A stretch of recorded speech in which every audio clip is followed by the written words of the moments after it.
I'm going to be one of Jerry's bad amateurs. My question is negativity. It's out there. You can't get away from it. I'm able to be in a really good place. We're going to play with you just for a little bit because your opening words, Jerry teases about the microphone and how he wants you to get right in there. And if you're a professional, you want to. And so you said, I'm going to be one of Jerry's bad amateurs. And then you said, I want to talk about negativity. And then you said, it's everywhere. And we say, it's everywhere someone who's feeling negative in the moment is. In other words, it will track you down. That's the problem. It's not everywhere. It's just everywhere you are when you are in that vibration. It's not everywhere. So that statement isn't true. Negative things follow people who feel negative. In other words, Jerry has to accept that there was something going on in his vibration for him to have had that very uncomfortable encounter. You just cannot get around it. In other words, you can describe it in any way you want to. You can't, but none of it's valid. I always get exactly what I'm offering vibrationally, no exception every time, which means I have a prayer of getting it the way I want it to, because since I'm the reason for it, I can change the vibration, and if I change the vibration, I'll get a different indication. But when you say negative indicators are everywhere and they don't have anything to do with me, that's where we stubbornly say, negative indicators are not everywhere. They're only where negative vibrations are. Where positive vibrations are, there are positive indicators everywhere. And in fairness, let's get this in perspective. Jerry gets thousands and thousands of positive indicators for every negative indicator, but when he gets one, it's a big one. And it's true of all of you. When there's something stuck in your vibrational craw that you really care about, it's going to show up and show up. The law of attraction too, because material things, no problem. I just have to think about them. A couple days they arrive. It's like, yeah. But to do things for me personally, like my health is going down the drain and the doctors pat you on the back and say you're fine, you're like, okay, if you say so. I can't do anything for myself personally, attraction-wise. So earlier our friend said, I want to start telling a different story.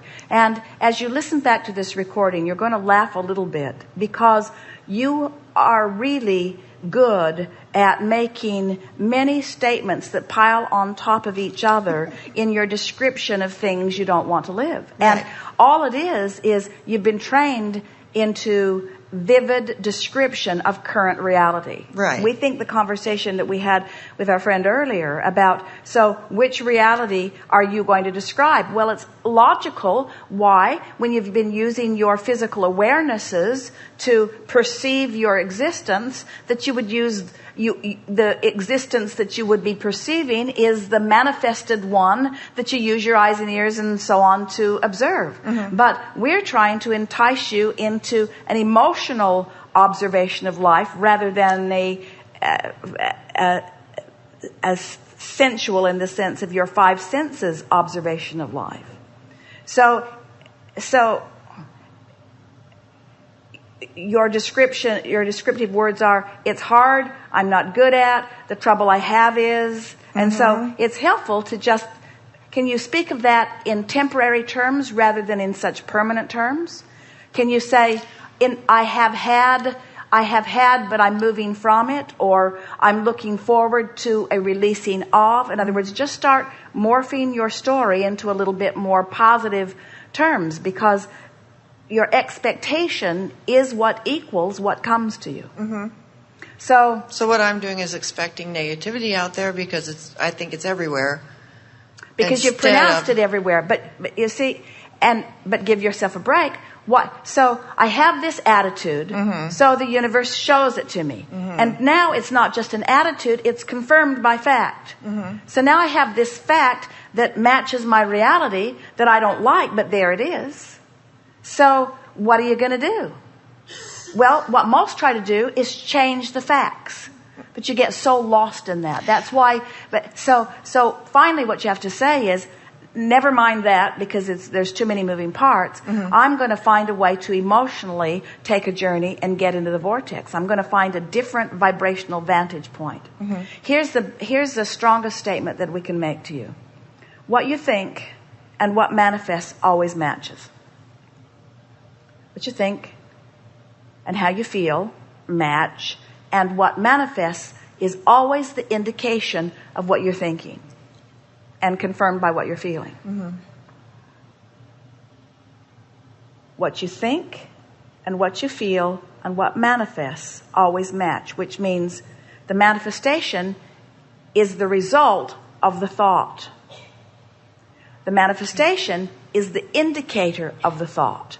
Period. It's only an indicator of the thought. Mm-hmm. It's not a reality worth writing a historical document about. It's not a reality worth making a monument about. All it was a temporary indication of temporary vibration that people have made permanent by making a monument.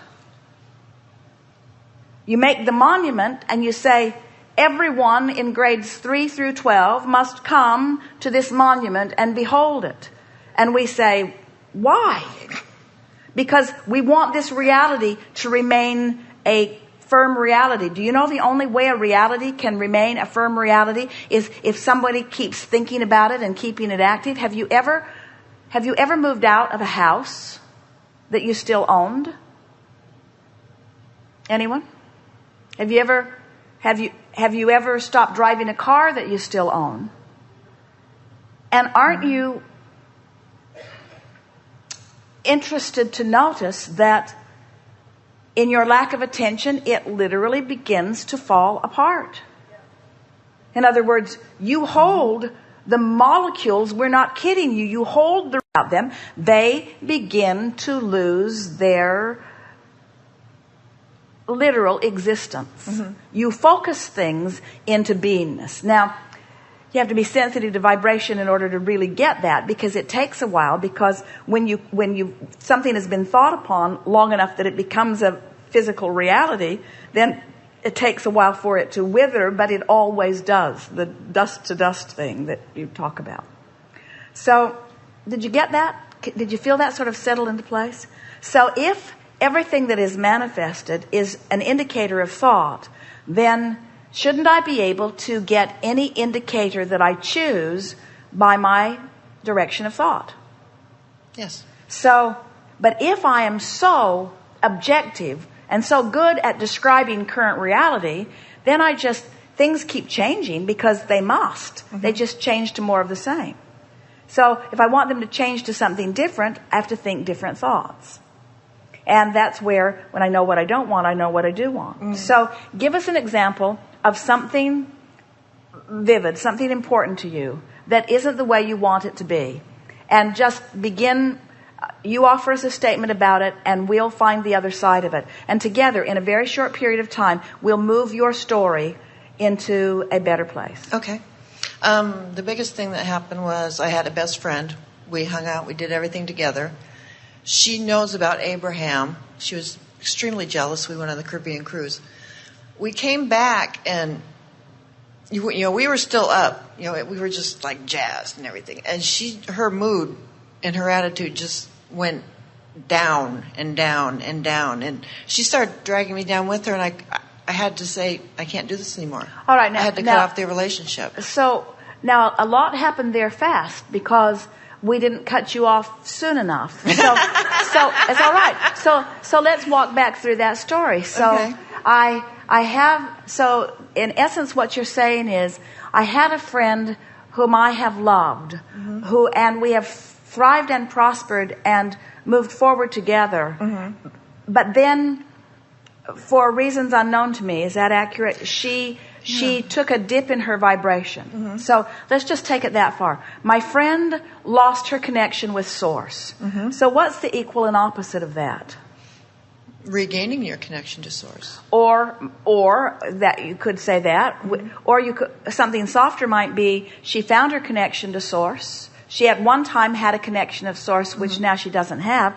But sometimes, so you hear that? So sometimes my friend is connected to Source, and sometimes she isn't. Mm-hmm. So now we want to just ask you a really simple question. We don't want to. We're not going to ask the question, "Where's your friend now?" Mm-hmm. And we're not going to ask the question, "What happened to your friend that caused her to take a vibrational nosedive?"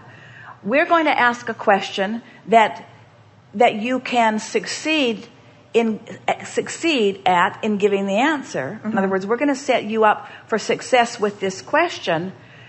Which feels better to you? To think of your friend in alignment or out of alignment? In alignment. Well, that's the only question that you need to ask yourself. In other words, because you can't do anything about your friend, but you can do something about whether you remember her aligned or you remember her out of alignment.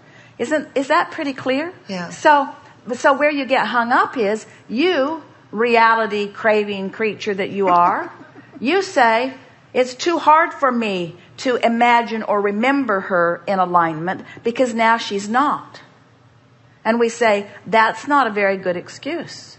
We say, which feels better? That's the criteria. Which feels better? Do you find yourself thinking about this friend from time to time? Oh, yeah. Even though you removed yourself physically, you stopped the relationship? Yes. So do you accept that this relationship is sort of an eternal relationship, that she's stuck in your vibrational craw? Do you accept that you have put a version of her into your vortex of creation? And do you accept that you can't look at her where she is now and maintain your alignment with your version of her? Correct. So do you accept that you feel better when you think of her in her vortex than you do when you think of her out of her vortex? Yes. And so what's the problem?